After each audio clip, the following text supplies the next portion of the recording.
ছুটে যাওয়া নামাজের রাকাতগুলো নিজে আদায় করার সময় সূরা মেলাতে হবে কিনা, খুব দরকারি এবং গুরুত্বপূর্ণ একটি প্রশ্ন। অনেকেই এই প্রশ্ন করে থাকেন প্রায়।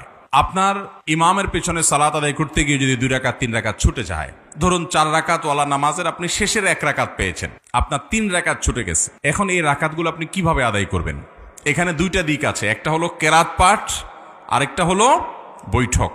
এই বৈঠক এবং সূরা ফাতিহার সাথে অন্য সূরা মিলানো, এগুলো আপনি কিভাবে করবেন? সূরা ফাতিহার সাথে অন্য সূরা মিলাবেন কি মিলাবেন না, এবং বৈঠক কোন হিসাবে করবেন, এটার উত্তরে আমরা বলবো বৈঠকের বিষয়টা খুবই সহজ। আপনি যদি শেষের রাকাত পান 4 রাকাতওয়ালা নামাজের, তাহলে আপনি নিজে যখন ইমাম সালাম ফেরানোর পরে সালাম ফেরানো ছাড়া আপনি দাঁড়ায় যাবেন, দাঁড়ায় গিয়ে আপনি যখন সালাত শুরু করবেন, আপনার প্রথম রাকাতে আবার বৈঠক করবেন। ইমামের সাথে তো বৈঠক করছেনই, এরপরও দাঁড়ায় যখন আপনার 3 রাকাত ছুটছে, ওই 3 রাকাত পড়া শুরু করেছেন, ওই 3 রাকাতের প্রথম রাকাতে আপনার আবার বৈঠক করবেন। তাহলে পরপর 2টা বৈঠক হবে, হোক, কোনো অসুবিধা নেই। কারণ আপনার এই প্রথম রাকাতটা মূলত আপনার জন্য দ্বিতীয় রাকাত, কারণ 1 রাকাত ইমামের সাথে পেয়েছেন, আরেকটা একা একা পড়ছেন, তাহলে এটা কত নম্বর রাকাত হলো? দ্বিতীয় রাকাতে বৈঠক করতে হয়, সেই হিসাবে আপনি এখানে বৈঠক করবেন। তাতে 2 বৈঠক হোক, সমস্যা নেই। প্রথম বৈঠকটা হলো ইমামের অনুকরণ করতে গিয়ে ইমাম যেহেতু বসছে, আপনি দাঁড়াইতে পারেন না, সেজন্য বাধ্য হয়ে বসেছেন, এটা হলো আপনার মূল বৈঠক, যেটা আপনি একাকে আদায় করছেন। তাহলে বৈঠক কোথায় করবেন বুঝতে পেরেছেন তো?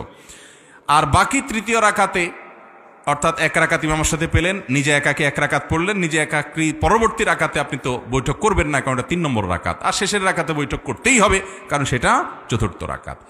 মাগরিবের নামাজ যদি হয়, তাহলে এমনও হতে পারে যে 3 রাকাতে বৈঠক হতে পারে কি পারে না। কেউ যদি মাগরিবের শেষের রাকাত পায়, তাহলে ইমামের সাথে বৈঠক তো করতেই হবে। তার 2 রাকাত ছুটছে, তাহলে সেই 2 রাকাতের প্রথম রাকাতে আবার বৈঠক করা লাগবে কি লাগবে না? কেন লাগবে? কারণ সিরিয়ালে এটা কত? দ্বিতীয়। তা দ্বিতীয় হওয়ার কারণে বৈঠক করতে হবে।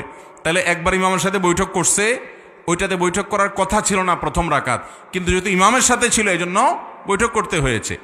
আবার নিজের প্রথম রাকাতে বৈঠক করছে, কারণ সিরিয়ালে দ্বিতীয়। আর শেষের রাকাত, আর রাকাত আছে একটা ইমামের সাথে পাইছে, একটা নিজে নিজে বৈঠক করছে, আর একটা রাকাত আছে 3 রাকাত। তাহলে 3 নম্বর রাকাতে বসতেই হবে। তাহলে মাগরিবের 3 রাকাতে বৈঠক হতে পারে, এমনও সিস্টেম হতে পারে। তাহলে বৈঠকের বিষয়টা ক্লিয়ার, ঠিক আছে?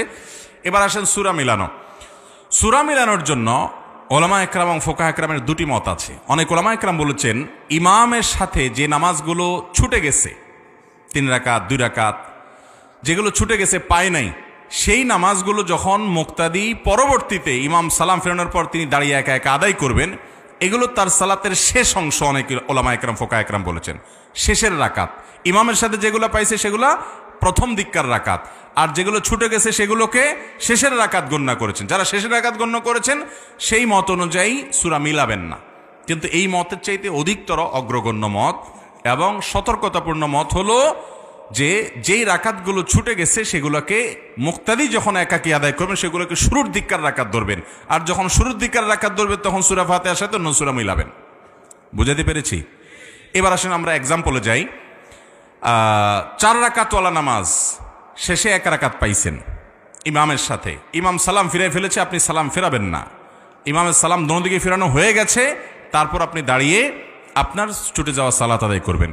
ছুটে যাওয়া সালাত যখন আদায় করছেন, আপনার প্রথম রাকাতে সূরা ফাতিহাও পড়বেন, সাথে সূরাও মিলাবেন। কেমন যেন আপনি সালাতের প্রথম অংশের রাকাতগুলো ছুটে গেছে ইমাম সাহেবের সাথে, সেগুলো আদায় করতেছেন।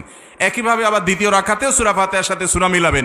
আপনার তৃতীয় রাকাতে আর সূরা ফাতিহার সাথে সূরা মিলাবেন না, কারণ 2 রাকাত তো সূরা মিলানো হয়েই গেছে, এটা তো 3 নম্বর রাকাত সিরিয়ালে, সেখানে তো সূরা মিলানো নাই। কথাকে বুঝাতে পারছি? এবার আসুন 4 রাকাতওয়ালাটা আপনারা বলেন দেখি। 4 রাকাতওয়ালা নামাজের 2 রাকাত ছুটে গেছে, আর 2 রাকাত পাইছে। তাহলে ইমামের সালাম ফেরানোর পর দাঁড়ায় যখন 2 রাকাত পড়বে, সেই 2 রাকাতে সূরা ফাতিহার সাথে সূরা মিলাবে না মিলাবে না? কেন মিলাবে? কারণ কেরাতওয়ালা 2 রাকাত তার ছুটে গেছে, সূরা ফাতিহার সাথে সূরা মিলানো 2 রাকাত তার ছুটে গেছে। তাছাড়া ওই 2 রাকাত তার নামাজের যেগুলো সে পরে আদায় করতেছে, এটা নামাজের প্রথম অংশ ধরা হচ্ছে, যার কারণে সাথে সূরা মিলাবে। যদিও ফোকাহ একরামের আরেকটা মতো আছে, কিন্তু এই মতটা অধিকতর সতর্কতাপূর্ণ। কথা কি বুঝতে পারছেন? তাহলে এই নিয়মে ছুটে যাওয়া রাকাতগুলো আপনি আদায় করবেন, ইনশাআল্লাহ বিইذনিল্লাহ সালাত হয়ে যাবে।